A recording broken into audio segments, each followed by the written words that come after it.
Şu an üstündeki şeyler geçecekti. Bu kızı tapacağım.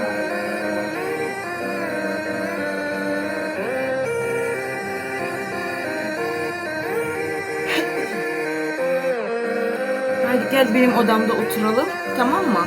Yukarıda. Hala çimsin o vakta kadar. Ne verdin o tabii? Oturdum evden.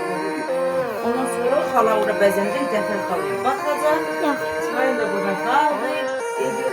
Ben oraya gitmek istemedim. Benim odam var. Yok. Yukarıya.